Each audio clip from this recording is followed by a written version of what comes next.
Hi, my name is Michael Richmond. Welcome to another show of Focus.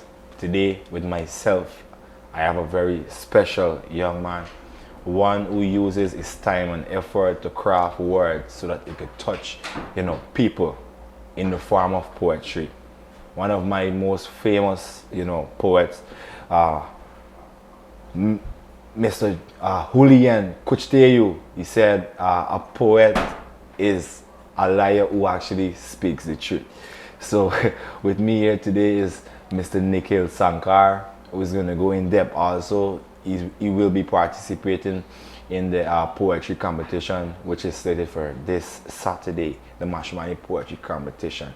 So Mr. Nikhil is going to give us a little, understanding of how he came up on starting poetry and where he intends to go and things of that nature. So tuning with me today on Focus is going to be a very informative and good poet show. So Mr. Nikhil, first and foremost, it's a pleasure being here with me today. Thank you. Nice to meet you. On Focus, man. So first of all, congrats, on actually making Thank it, you. To the poetry final, if it's fair to say. Yes, I got shortlisted in the final 15. Yeah. So now we have to go and battle it out to see who can win the top spots, first to fourth place. Interesting, very, very much interesting. Where did it start for you, actually? Where did it start? Poems? Good question. So I really and truly, first and foremost, I am not a poet. I'm not a poet. In fact, I am an over-caffeinated, sleep-deprived medical student. Great. That is the truth, right? These dark circles are because of the long nights of studies. But the poetry started, that wasn't even my first hobby. Music was my first love. I've been singing since I was about, at home, 4 years old. And I started performing when I was about 9. But I got my start in performing when my mother pushed me to take part in a dramatic poetry competition. Yeah. And then shortly afterwards, I was taking part in musical competitions as well as a kid. So, if I had to have chosen one at the time, I would have said music. But I've noticed the poetry has taken on a life of its own. Yeah. And how did that come about? So that came about around 2020. When we had the pandemic and they had the whole 5 months of electoral mayhem. Yeah. And then afterwards, shortly after, President Ali was inaugurated. Yeah. And I got asked to do a poetry piece at his inauguration. Great. A poetry piece that was to try and foster love and unity. And that got me a lot of exposure, and since then the poems have taken on a life of their own. That's the truth. Wow. So you actually got the chance to say your poem right in the midst of President Ali. Yep, it's on YouTube. You can check definitely. it. And on Facebook too. Okay. But let's use, the way let's say you transcend from music into poetry. Yeah. These two is two totally different fields. How did you manage to, poems to me is something like literature, storytelling. How did you manage that craft of telling story? Where did your, amazement come from? Like some poets, they use, the nature as their amazement. They would sit at, in nature and look at the trees and craft words and things of that sort. What was your amazement, Nikhil? Well, I find that the music and the poetry sometimes go hand in hand. Yeah. I find when I write some pieces, that rhythm, that sense of rhythm that goes into it, I feel it comes from my musical background. Yeah. I think if I hadn't that background, it would have taken some time before the pieces become high quality. Okay, yeah. So, but I was telling somebody the other day about this very thing. How do I go and write about it? It's funny, I'll say this, there is no method to the madness. Yeah. That's what I told Yeah. somebody up here yesterday.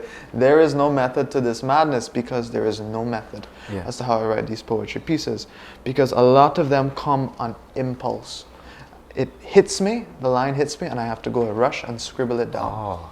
So a good example is I had to do a piece at a memorial for late President Janet Jagan at Yeah. Babujan. Yeah.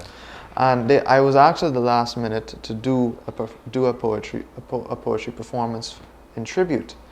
And 3 o'clock in the morning, of the event, I'm pacing up and down my room. I'm like, what do I write? What do I write? And then suddenly around 4, the last line hits me. Yeah. Like in the concluding line. And I'm like, let me go write it down. Okay, And then suddenly I'm like, okay, come on, think. And then I'm pacing up and down and I'm telling myself, let it come naturally. You don't want to force this. Yeah. And then suddenly it starts coming to me in my head. I start, the lines just they suddenly come to me. Yeah. And they just hit me like a flash of lightning. So then I start writing the poem from conclusion, from the third and final verse all the way to the top. So I wrote the poem in reverse. Yeah. And that never happened before.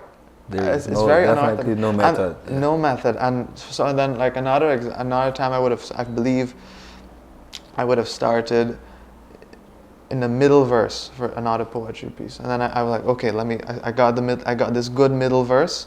Let me, get the beginning and the ending.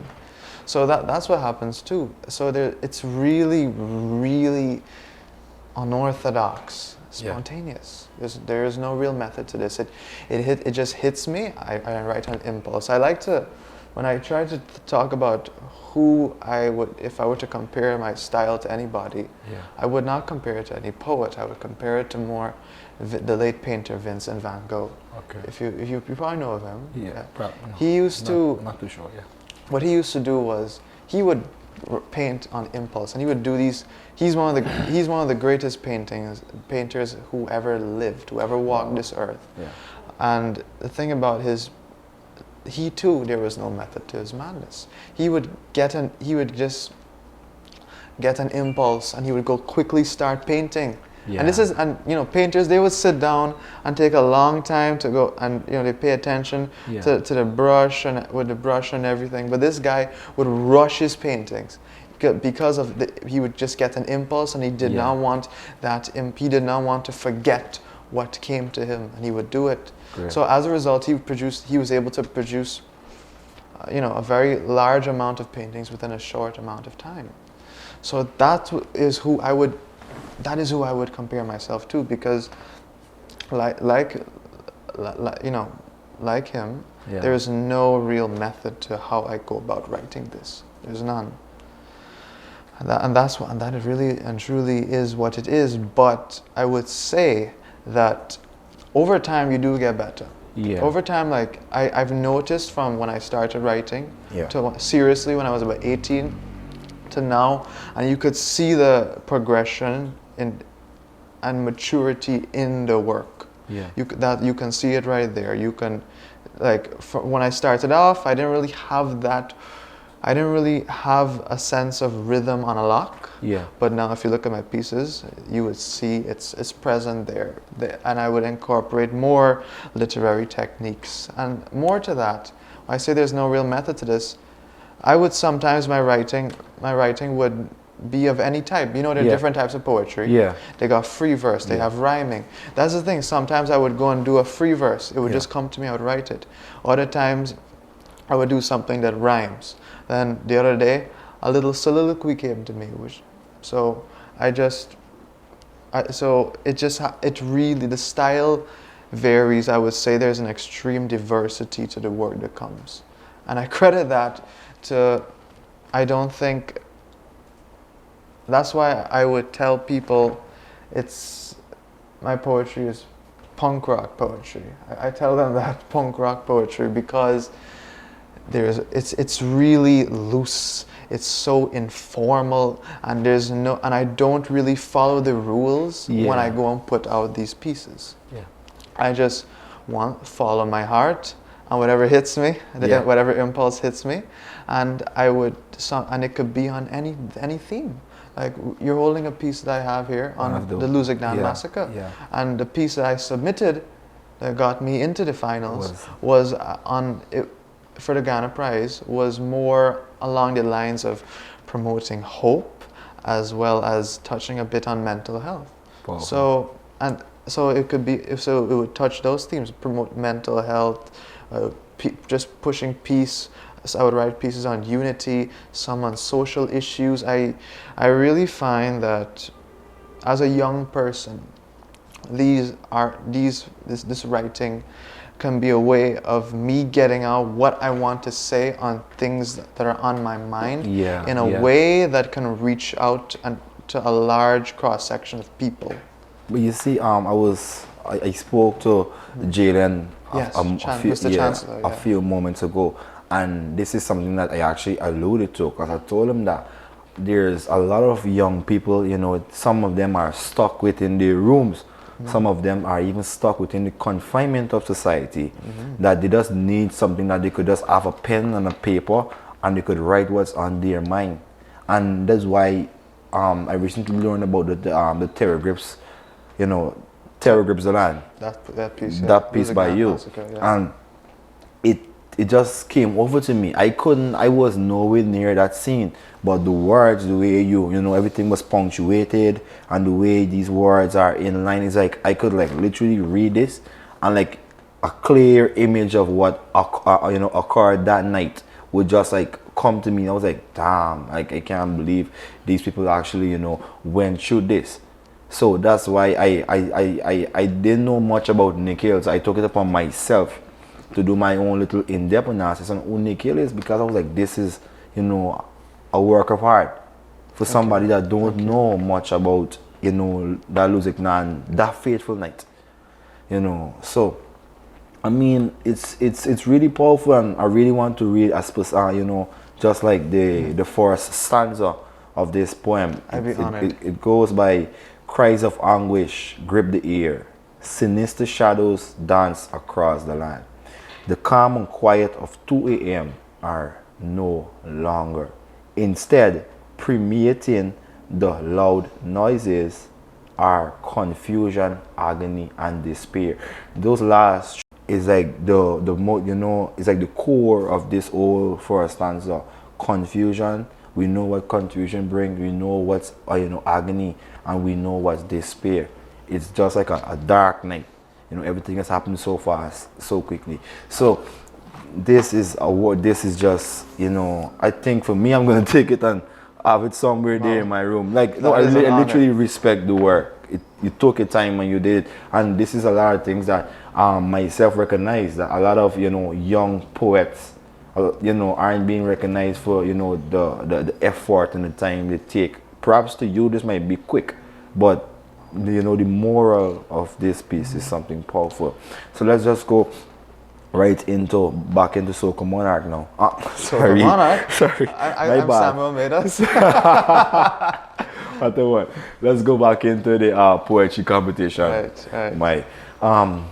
What I'm seeing also, they have youngsters like Kevin Kelman, we have Jamesi, we have Jalen, and we have other young people. Yes. It's such a beautiful occasion for me, because I'm seeing young people actually, it's funny that during my time when I used to pay a lot of attention to literature and poems and so on, I had like these older folks that if they said, they got somebody that you can go and look at that actually does poem, it could be someone old, old and so experienced in the game, so that now that I'm seeing, such a young core, some 16, some 17, some 18, some 22, that will be participating at this event.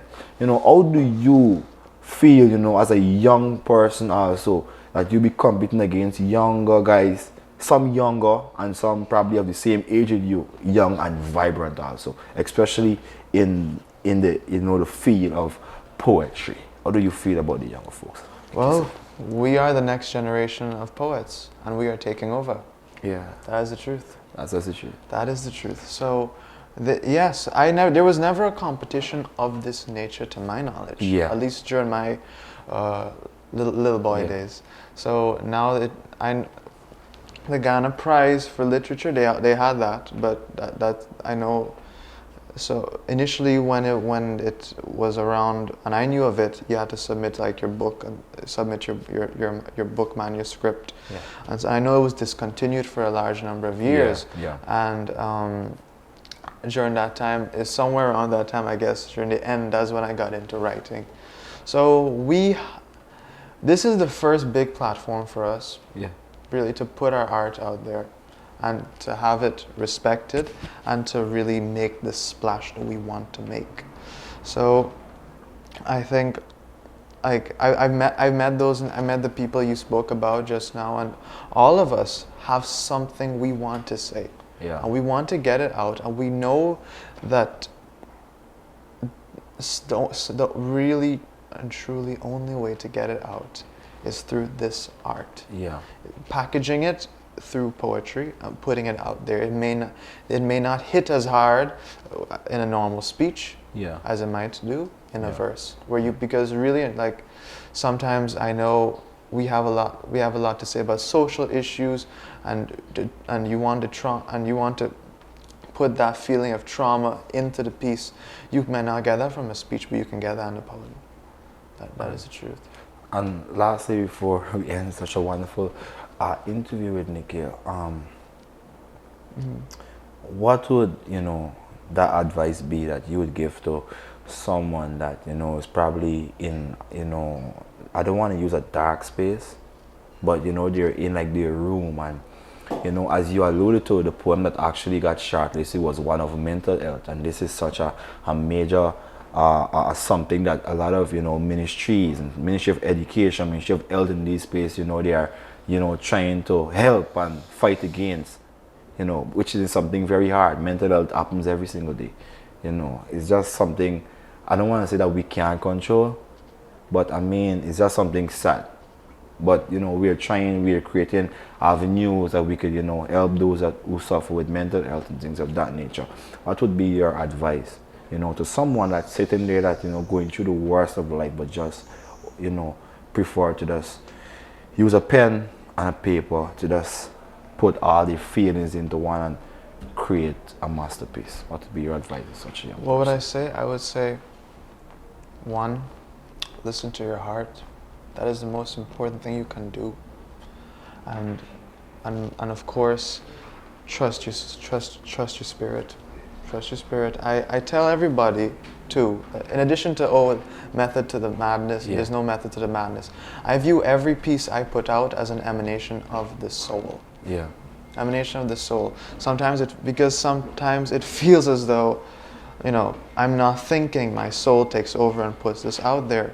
But ultimately I know I'm not really big into the supernatural, but Yeah. really I know really and truly what's happening is I'm opening myself up, and I'm using it as an outlet. I'm letting everything out onto the page. And to me, that is what you can do as a young artist starting out. What you should do is, one, you should just use it as an outlet to let everything out. Let your soul speak. Keep at it, because you will get better. Your first piece may not be the best piece. Yeah. It could very well be, or it could very well not be. But once it's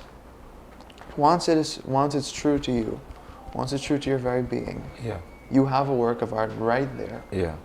and you will only get better with time. And my poetry sometimes, I can be a very anxious person. Some of these pieces I've used as an outlet for my anxiety. Yeah. So what can I say also is that if you are in a dark place and you feel like the walls are closing in, please just keep pushing. Just keep pushing. No matter how hard it seems, there is light at the end of that tunnel. And when I tell you that you will be rewarded for your push, you really will be. Just keep pushing. Make this fight contain your all in it. you can use poetry and many means to deal with it. Yeah. But just keep pushing, because I can really assure you, once you get up and you get to where you need to be, the light will come, and everything that you deserve will be manifested in front of you. Wow. You heard from one of the shortlisted 15 that will be, competing at the National Prize for Literature this Saturday at the Castellani House. You've heard from Mr. Nikhil Sankar. My advice to you is just use poet, to bring out that person inside of you. As Nikhil said, any anxiety attack, anything, just keep pushing. There's light at the end of that tunnel. This is a wonderful production of Focus. I just want to say a special shout out also to my technical team, Cleveland James and Mr. Nikhil. I just want to say a big thank you for being here. It was an I honor. really enjoyed speaking to you, the way you put over your work, like Mr. Vincent, just you go out and Yeah. And one you get thing that. too, when you said you didn't know about this piece, you didn't know about what happened in Luzignan really No, until you read the piece, right? No, I know about Luzik now. Yeah. I really know about it, but I never You never really got a big picture. a big picture. Well, of then it. you fulfilled the purpose of that piece. Yeah. Because I really think that if we don't immortalize these events, Yeah. if we don't immortalize people, if we don't immortalize these events through various means, it could be art, it could be through writings, they will be forgotten. Yeah. Especially in Guyana, where Yeah. we don't like to document a lot of our history. Stuff, yeah. So one reason why I wrote that too is because people need to know what happened here. Yeah. People need to know this was an atrocity. It was fueled with hate, and if we don't speak about it, if we don't put it out there and immortalize it for future generations to look upon, it will be forgotten, and that cannot happen. The truth must never die. Okay, great. The truth must never die. Thank you so much again, Mr. Nikhil. That's- Thank you so much. It was an honor, really. I thank you for this opportunity Yeah. to come and just, get in, let people know about what I do. Thank you, bro. Thank you guys so much. You guys stay tuned. There's a lot more from Mr. Nikhil Sankar, much more than just performing in front of President Ali, than performing for Miss Janet Jagan. You guys can look out. And also, I urge you to make it, your interest to come down at Castellani House. There's a lot of other youngsters that will be participating there Yes, sir. that, has a lot to offer to the world of literature and also to the world of poetry. It's going to be such a very amazing event this coming Saturday. I will be there, and my urge for you guys, the listeners and the viewers, also to come out. Just come out and show your support for the works that these youngsters are putting out for our old literature, our fraternity in Guyana. Thank you guys very much. Thank you. At the most critical life-changing moments, the National Insurance Scheme is here to ensure that your needs are covered. Access reimbursement for medical expenses for various aspects of your medical care. We know that eye care is of utmost importance. Receive assistance with our Spectacle Care voucher. Visiting the dentist? Dental care is also covered under our sickness benefit services. Offset the funeral expenses of a loved one with costs covered by our funeral benefits. National Insurance Scheme. We're there every step of the way.